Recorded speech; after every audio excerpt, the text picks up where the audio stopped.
Assalamualaikum warahmatullahi wabarakatuh. Perkenalkan, nama saya Widya Khairunisa, NIM 22210100280.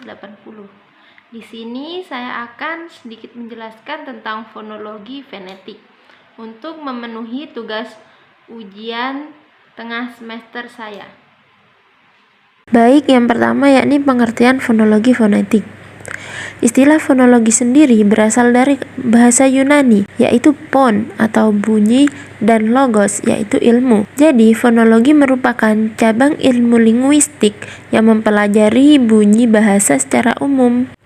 Dalam kehidupan sehari-hari, kita tidak akan terlepas dari bunyi-bunyi bahasa sebagai alat komunikasi. Hampir setiap aktivitas manusia, dari bangun sampai tidur lagi, kita itu memerlukan aktivitas bunyi. Selanjutnya yakni jenis-jenis fonetik.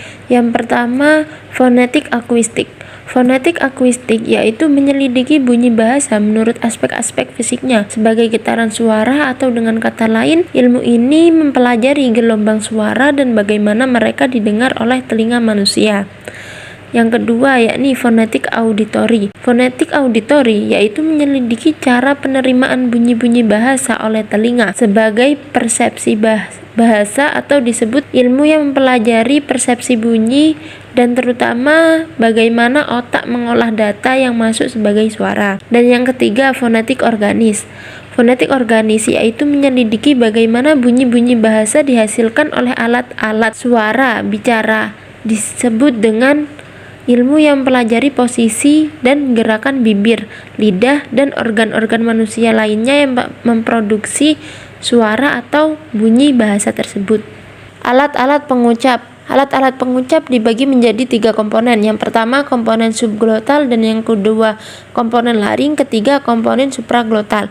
Komponen subglotal yaitu terdiri dari paru-paru kiri dan kanan, saluran bronsial, dan saluran pernafasan. Nah, komponen ini digunakan untuk proses pernafasan dan disebut sistem pernafasan subglotis begitu. Nah, yang kedua komponen laring. Komponen laring yaitu kotak yang terbentuk dari tulang rawan yang melingkar, berfungsi untuk klep yang mengatur arus udara antara paru, mulut, dan hidung.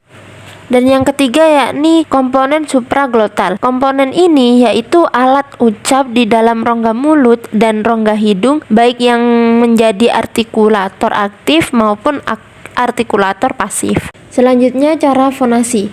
Terjadinya bunyi bahasa pada umumnya dimulai dengan proses pernafasan udara keluar dari paru-paru melalui pangkal tenggorokan ke pangkal tenggorokan yang di dalamnya terdapat pita suara. Di ujung atas dari laring terdapat 2 buah pita yang elastis yang disebut dengan pita suara. Letak pita suara itu horizontal. Antara kedua pita suara itu terdapat suatu celah yang disebut glotis. Agar suara bisa terus keluar, pita suara itu harus dalam posisi terbuka. Setelah melalui pita suara yang merupakan jalan satu-satunya untuk bisa keluar, entah melalui rongga mulut atau rongga hidung, udara tadi diteruskan ke udara bebas begitu. Demikian yang dapat saya sampaikan, kurang lebihnya mohon maaf. Mungkin ada saran dan kritik bisa langsung ditulis di komen. Terima kasih. Wassalamualaikum warahmatullahi wabarakatuh.